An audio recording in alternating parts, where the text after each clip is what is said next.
Ladies and gentlemen, buckle up. Because what you're about to hear isn't just a story, it's a transformation.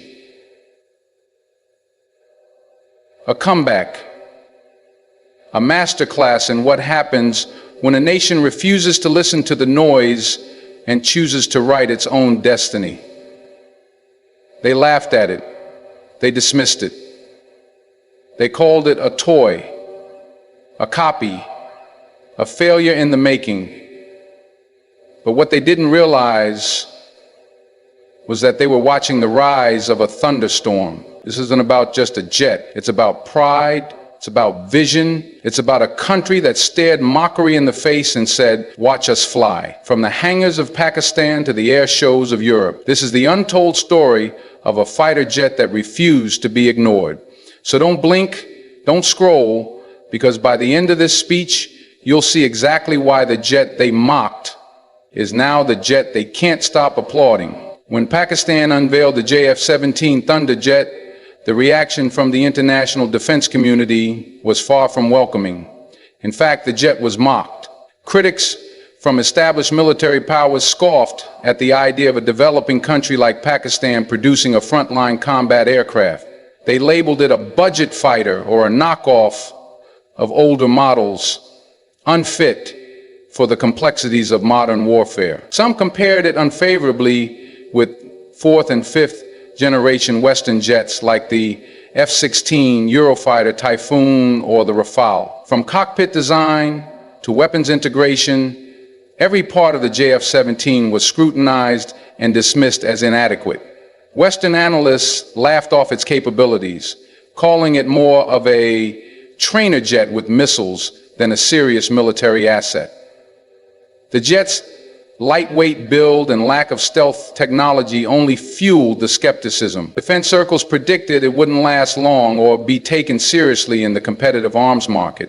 To many, it looked like a political statement from Pakistan and China rather than a legitimate military platform. International media outlets often ignored it in their coverage of global defense exhibitions or brushed past it with condescension. While some accepted it might serve smaller air forces with limited budgets, few believed it would ever be combat ready or respected. Even in South Asia, rival commentators mocked the JF-17 as a second-rate product, a poor man's answer to modern air dominance. The ridicule wasn't limited to technical aspects. It was deeply laced with geopolitical bias, doubting whether Pakistan had the vision or technological maturity to produce something genuinely capable. There was a sense of arrogance that countries like Pakistan should remain buyers, not builders. For years, this mockery echoed in military forums and online discussions. It painted the JF-17 not just as an underdog, but as an unworthy player in the sky. However, what the critics failed to see was the determination behind the project. The JF-17 wasn't trying to outshine the world's most expensive jets. It was built for a purpose: affordability, reliability, and functionality. But during those early years, that purpose was drowned out by global skepticism. The jet was laughed at before it was even tested in real battle. It was mocked long before the world truly understood what was coming. While the world mocked the JF-17 Thunder, Pakistan quietly stayed on course with a vision far greater than anyone could imagine. The jet wasn't born out of luxury or overfunded defense labs. It was born out of necessity, strategy, and raw ambition. With a defense budget dwarfed by major military powers, Pakistan knew it couldn't afford to play the game the same way others did. Instead, it focused on building a combat aircraft that served its unique defense requirements. One that could be built, flown, maintained, and upgraded without relying on foreign approval or crippling costs. This vision required more than just ambition. It required engineering precision, tactical foresight, and iron-willed consistency. So Pakistan partnered with China, not just for technology, but for trust. Together, they forged a design philosophy rooted in practicality. Instead of chasing flashy features, they prioritized adaptability, simplicity, and self-sufficiency. The JF-17 would be a fighter jet that performed multiple roles, from air-to-air combat to ground strikes, all while being easy to maintain and cheap to operate. This wasn't about keeping up with the global superpowers. It was about rewriting the rules for smaller nations with real defense needs. The engineers behind the JF-17 weren't given the luxury of endless resources. They had to make each line of code, each bolt, each system count. They worked under pressure, against the odds, and often against public opinion. But they didn't quit. They believed in the aircraft because they believed in the mission behind it. The goal wasn't prestige, it was independence. Pakistan needed to break free from the cycle of depending on foreign suppliers for spare parts, software upgrades, and weapons compatibility. The JF-17 was their ticket out, and slowly, that vision started taking shape. Test flights turned into air shows. Early production turned into squadron deployments. The same jet the world laughed at became the backbone of Pakistan's air defense strategy. The most remarkable part was that this wasn't done to impress anyone, it was done to serve a nation. A nation that had been told for decades that it couldn't build, couldn't innovate, and couldn't lead. But Pakistan did lead. It built its own path while the world was too busy mocking it to notice. And when they finally did notice, they realized this jet wasn't just a machine, it was a message. On February 27, 2019, the world stopped mocking and started watching. And so this second phase was defined by the needs set this country. When they finally did notice, the world stopped mocking and started watching. Operation Swift Retort wasn't just a military response. It was a turning point. The JF-17 Thunder, which had long been doubted, stepped into history and silenced critics not through speculation, but through performance. In a high-stakes, real-world engagement, Pakistan Air Force launched a measured yet decisive counterstrike in response to Indian airspace violations. It was during this mission that the JF-17 played a frontline role. With the skies heated by politics and tension, the Thunder didn't flinch. It soared, it engaged, and it delivered. Reports confirmed that JF-17s were responsible for striking targets across the line of control, and more significantly, downing an Indian MiG-21 fighter jet. In that moment, the world saw what no analyst, commentator, or defense critic had dared to imagine. The budget jet had drawn blood in the sky. It wasn't just flying, it was fighting, surviving, and returning home successful. Suddenly, the conversation shifted. What was once dismissed as a low-tier aircraft became the subject of global interest. Military analysts who had ignored it were forced to acknowledge it. Defense publications that had skipped over it began revisiting their assessments. The JF-17 had passed the ultimate test. Combat, this wasn't a simulation, a war game, or a promotional stunt at an expo. This was war, and the jet delivered. Pilots praised its agility, radar capability, and payload efficiency. International media scrambled to understand how a fighter so underestimated could execute with such precision. That moment did more than validate the jet's design. It vindicated Pakistan's vision. The nation that had been ridiculed for trying to build its own aircraft had now showcased a combat-proven platform. Not many jets in the world get the chance to write their own legend. Even fewer succeed under fire. But the JF-17 did. It became more than an aircraft. It became a symbol of how belief, engineering, and determination could come together to produce not just a machine, but a moment in history. The mockers fell silent, the critics took notes, and the world began to understand that this jet, once scoffed at, had earned its place among the elite not by flash, but by fire. After Operation Swift Retort, the world no longer had the luxury of ignoring the JF-17 Thunder. What began as whispers in regional defense circles quickly turned into conversations at global arms expos and strategy conferences. Countries that had once overlooked the jet began to take interest, not out of sympathy, or curiosity, but out of need. Nations in Africa, Asia, and the Middle East, many of them operating under budget constraints and facing real-world security threats, started evaluating what Pakistan had built. And what they saw wasn't a second-rate fighter jet. It was a smart, multi-role combat platform that could be deployed effectively without the massive maintenance burden that comes with most Western aircraft. Countries like Myanmar, Nigeria, and later Iraq became buyers. These were not symbolic purchases. These were strategic decisions based on cost, capability, and independence. Nations that had previously relied heavily on expensive, donor-driven aircraft programs now saw the JF-17 as a path towards self-reliance. Even more surprising was the shift in how European defense analysts began to speak about it. Not only did they acknowledge its battlefield success, they started comparing it favorably against other aircraft in its class. Suddenly, it wasn't just about affordability. It was about performance per dollar, adaptability per mission, and sovereignty per strike. Defense expos in places like Paris and Moscow that once gave the JF-17 a passing glance now hosted serious conversations around its upgrades, radar systems, and combat potential. And while many of the major Western nations still preferred to sell their own aircraft, their allies and partners began to look at Pakistan's offering with fresh eyes. The JF-17 was becoming more than an alternative. It was a statement, a declaration that military excellence didn't have to be tied to Western brands or billion-dollar price tags.